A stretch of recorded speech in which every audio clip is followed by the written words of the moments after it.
Ambassador Bonsoir Wu Zhizhong. Welcome, please.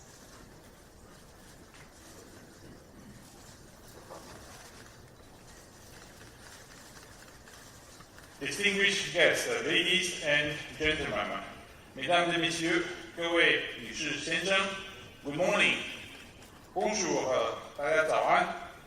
On behalf of the Ministry of Foreign Affairs of Taiwan, it is an honor and a privilege to welcome you all this year凯达格兰Forum Indo-Pacific Security Dialogue.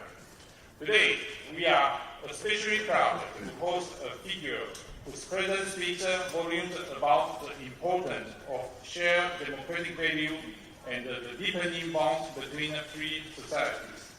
It is my distinct pleasure to introduce our keynote speaker, the Right Honorable Boris Johnson, former Prime Minister of the United Kingdom.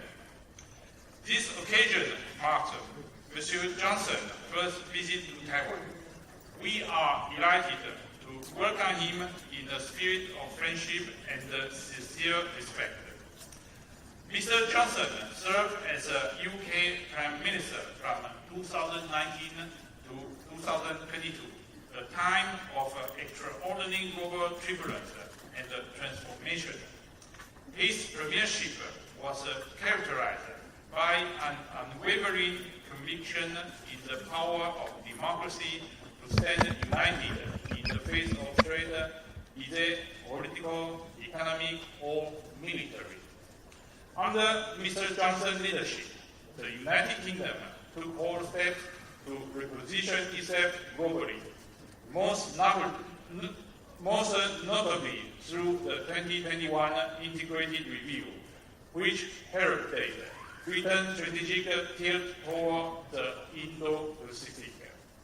This reorientation acknowledged the region's growing importance to worldwide peace and prosperity, and it paved the way for deeper cooperation with like-minded democracies, including Taiwan. In particular, when the United Kingdom held the G7 presidency during Mr. Johnson's term in 2021, the G7 leaders' communique for the first time explicitly underscored the importance of peace and stability across the Taiwan Strait. This marked a collective sharpening of the G7 focus on Indo-Pacific affairs and represented a meaningful expression of support for Taiwan's security and international presence. Taiwan deeply appreciated Mr. Johnson's commitment to upholding democratic value and his role in fostering a more inclusive and rule-based international order. Mr. Johnson has never shied away from speaking truth to power. He has been one of the clearest and the most consistent voices in Europe in support of Taiwan's democracy and in calling attention to rising tension across the Taiwan Strait. His stance has underscored the importance of maintaining peace, stability, and freedom of navigation in this vital region, and has contributed significantly to international awareness and resolve. At the same time, Mr. Johnson has played a leader role on the global stage in responding to Russia's war of aggression in Ukraine. During his premiership, the United Kingdom moved swiftly to implement strong sanctions against Moscow, provide robust military and humanitarian aid to Kiev, and a ready international partner in defense of the principle of sovereignty and international law. His leadership on this issue demonstrated a profound commitment to collective security and democratic resilience. But Mr. Johnson is more than a leader of consequence. He is also a powerful and a persuasive communicator. His ability to link strategic vision with human values and to speak candidly in defense of liberty makes his voice a particularly vital one in today's increasingly contested world. As Taiwan continues to work with a global partner to safeguard peace in the Indo-Pacific and uphold the rules-based international order, we are honored to count Mr. Johnson as a friend and a supporter of Taiwan cause. Ladies and gentlemen, Mesdames et Messieurs, 各位女士先生 please join me in extending a very, very warm welcome to our distinguished keynote speaker, the Right Honorable Boris Johnson. Thank you, Mr. Wu, and ladies and gentlemen, please welcome the Right Honorable Boris Johnson for his speech. Welcome. Well, Mr. Wu, thank you very much for that wonderful introduction, the longest and most enthusiastic introduction I've had for a very long time. Ni hao, everybody. Ni hao. Very, very good to see you, and Mr. Chairman of the Prospect Foundation, Monsieur le Président de l'Assemblée Nationale, ministers, colleagues, friends, Ukrainian friends who are here. Thank you for this invitation. It's wonderful to be here in Taiwan at last, because until yesterday, I had only seen this country on my lockdown Peloton machine, which had a screen on the handlebars, giving me the illusion that I was cycling on the coastal path of Taiwan. So day after day, I was up on the top floor of number 10 Downing Street, puffing away on my exercise bike and watching the rain-slicked tarmac of Taiwan stream away in front of me. And I believed I was on this magic island. And I noticed how beautiful it is. And I also noticed, by the way, how sheer, how vertical the cliffs are, and how difficult to attack, which is a point I think that deserves to be more widely noted. But I couldn't see all the people, and I couldn't see the culture, and there were no clues as to Taiwanese society. So it was very clean and very well organised. And it was irritating because I wanted to find out about the incredible Taiwanese tribe, which I believe will be in the key technology of the 21st century. So I've come here really as a pilgrim, as an admirer from a distance of Taiwan, and as a total believer in AI and addict of ChatGPT. And look, I don't mind if ChatGPT occasionally makes things up or gets things wrong, because it's so polite. It's so good for my ego. And imagine having a little friend who tells you every day, you had a brilliant original idea. You're so clever. So it's ChatGPT. You have a long time to ChatGPT, and it's all free.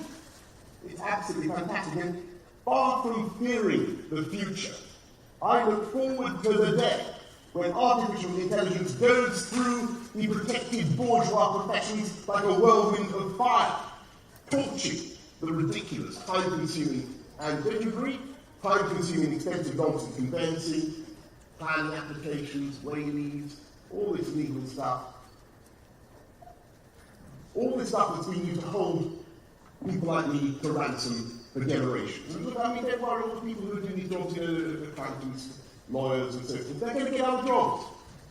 It's going to be fine, because great technological change always ends up creating more well-paid jobs than it destroys. And we will solve the problem of social care workers, the shortage of social care workers which we have in our country. Not with more immigrants, but with, I think, eventually ChatGPT. ChatGPT Android, reminding the elderly to take their pills in a tirelessly polite and deferential manner. AI is going to help humanity in millions of ways that we can only guess at right now. It's the biggest advance in cognitive power I've seen in my lifetime. It has the potential to be bigger than the internet, bigger than Gutenberg, bigger than print itself. And all of it is made possible by Taiwan, isn't it? It's true. As I'm sure you all know, about 95%, perhaps even 100% now, of the sophisticated microprocessors that are necessary for AI are made here through the genius of Taiwanese manufacturers' atomic-level precision in lithography and etching. I remember when I first became Prime Minister of the UK in 2019, I said, look, I was aware of this thing. I said, look, we've got to catch up with Taiwan. We can't lag behind. I said to my officials, how much will it cost for us to build a fabrication plant here in the UK? And they said, £9 million to begin with. That's not right, okay, right. And then they said, but even if we could do it on a reasonable timescale, we could not guarantee that our chips would be as good as Taiwan's, because year after year, the Taiwanese are getting better and better. And year after year, these Taiwanese chips put new distance between themselves and their competitors.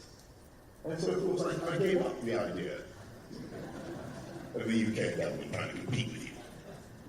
And I come here because I know that there is a fundamental reason why this miracle is taking place on this island and nowhere else in the world, or at any rate a unique combination of factors. There's a strategic vision of the Taiwanese government, as heard just after President Lai, the companies themselves, who are driven by constant desire to improve. But then there's the whole commercial environment of Taiwan, the spirit that you notice as soon as you get here, which you can't detect on your number 10 peloton, as I say. And it seems to me that there is a zing and an energy and an optimism here, because this is a free country where everyone has the equal protection of the law, where you don't have to worry that someone is going to steal your intellectual property because you have security of IP, and where you don't have to bribe some party apparatchik to get a contract, because on the whole, corruption here is very low. And that freedom, under the law, gives people tremendous confidence to invest and to take risks, commercial risks, that they might not otherwise take, and therefore to innovate. And I think that is why Taiwan leads the world in what is currently the world's most important technology. And so, of course, it follows that it's vital, not just for Taiwan, but for the West, my country, for the whole world, that we protect that freedom here in Taiwan. Because I think I can safely say after 24 hours that we have a miracle here in this country. A Chinese country of 24 million people, where the population feels free, feels different, and feels a strong sense of Taiwanese identity. And as far as I understand things, the majority of people do not, on the whole, want to declare that they are immediately a sovereign state, independent of Beijing. Have I got that right? That seems to be the general, or a view of a large number of people, because they're aware of the sensitivities on the mainland. All they want, as we've heard from the President earlier on, all they want is to protect the status quo. To protect democratic self-government and the freedom that is at least partly responsible, I believe, for your success. And the sad thing about what is happening now is that it is not the people of Taiwan who are demanding unilateral constitutional change. On the contrary, Beijing that is insisting without the slightest evidence that the current arrangements are somehow unsatisfactory. And every day, we see on our TV screens the People's Republic of China is trying to bully Taiwan into submission. And the PRC is sending boats into Taiwanese waters and planes into Taiwanese airspace, as if to remind the world, as though we need reminding, of the might of the Chinese armed forces, and thereby signalling their intention by 2027, which is not very far away at all, to impose Chinese communist rule on this island, to eradicate democracy, to impose unification and basically to run the place from Beijing.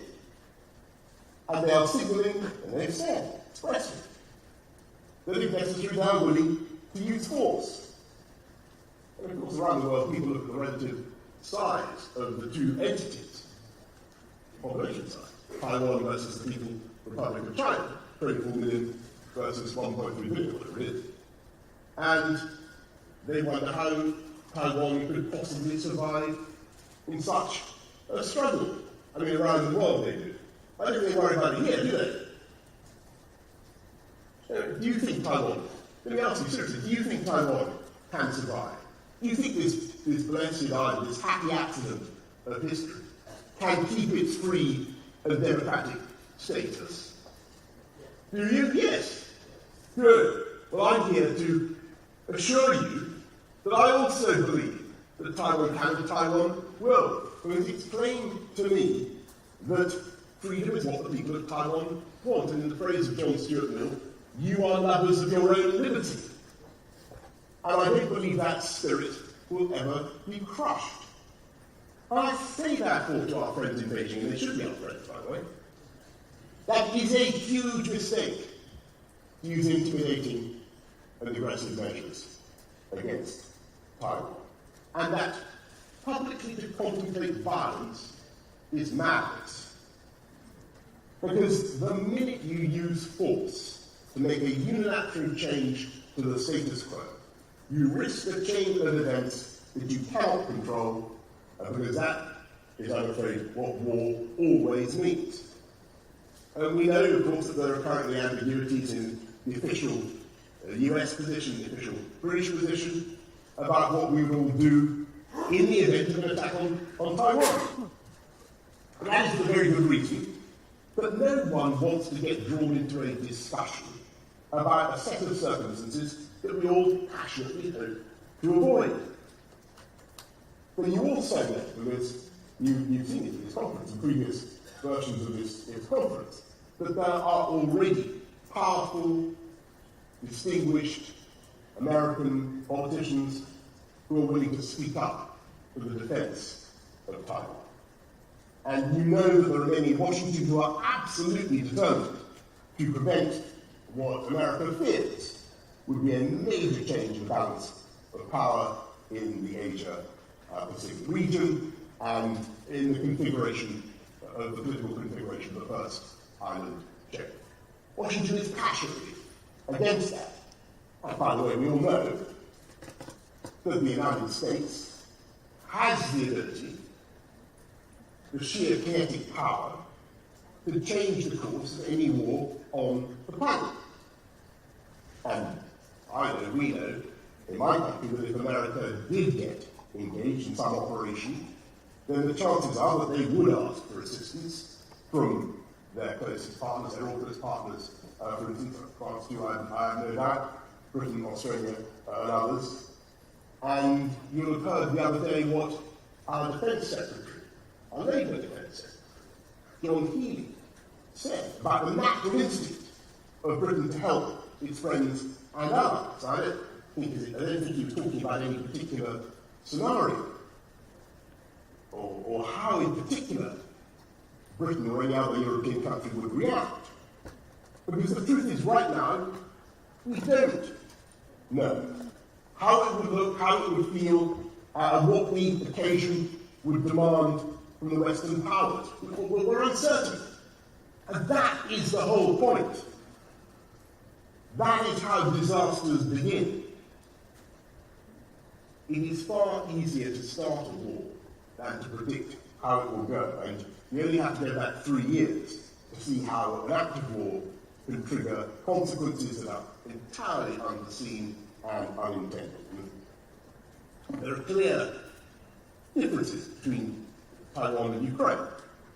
Analogies are not always accurate. But there are some lessons can certainly be drawn.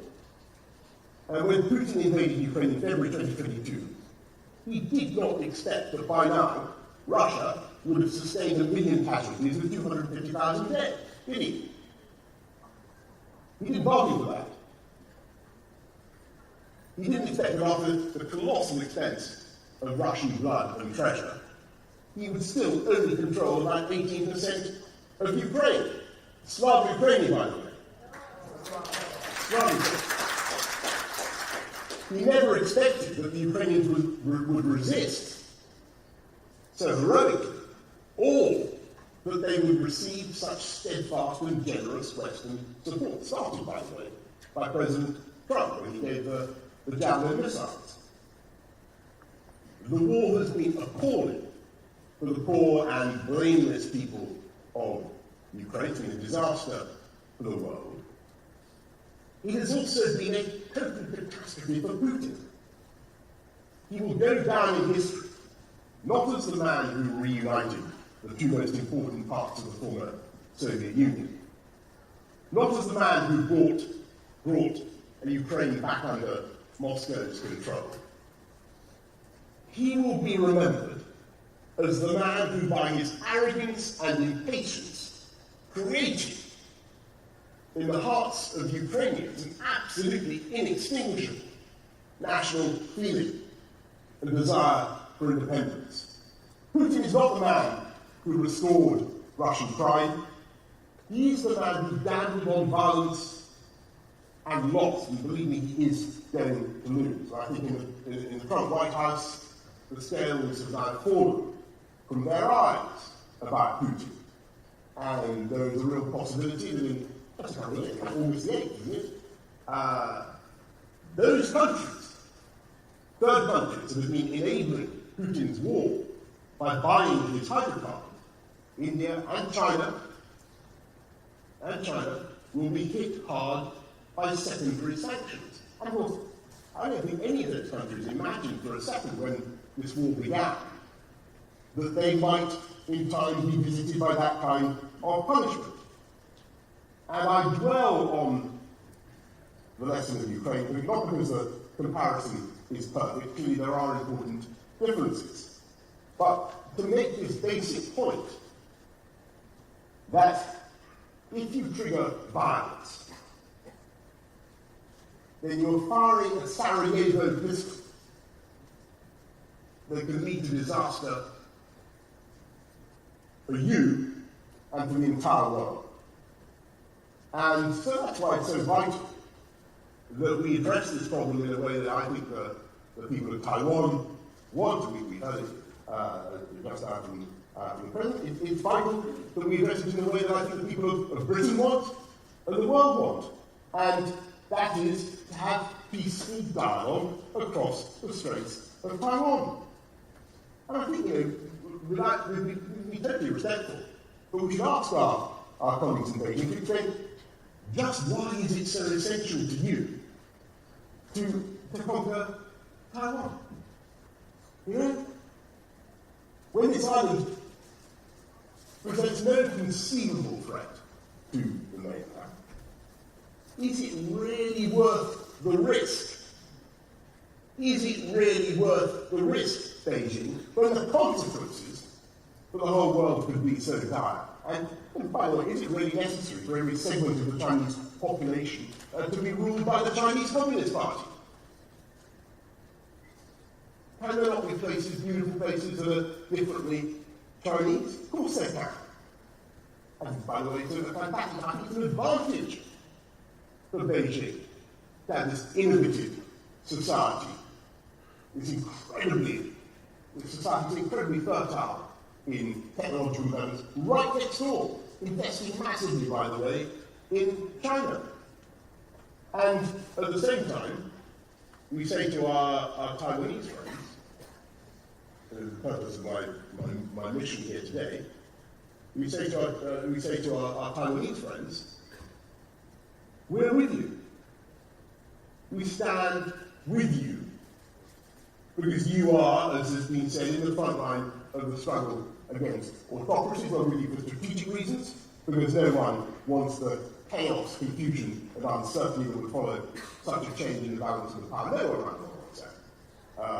No one wants war. And certainly no one wants Chinese domination of the first island chain. We're also with you, quite frankly, for economic reasons, aren't we? your vital role in global supply chains, not least, as I say, in microprocessors. And all I can say in conclusion is that as China intensifies its pressure on Taiwan, I hope that we all, the West, America, the UK, all Europeans, will have the courage not to tiptoe away, not to be cowed by our desire to be deferential to Beijing, but to stand with Taiwan and to deepen our economic partnership. That's what we need to do right now as the pressure intensifies on Taiwan. Last night, I can think, I don't want to find Taiwan so far. Last night, I went back to a restaurant called Din Tai Fung, I think. It was absolutely rammed with people, and they were eating more different and more complicated types of dumplings than I've ever seen in my life. It was a sort of temple to dumplings, this place. It was devoted to the cult of the dumpling. And I met a guy there last night, and I met him before, because actually, about 6 years ago, I helped to open the first Din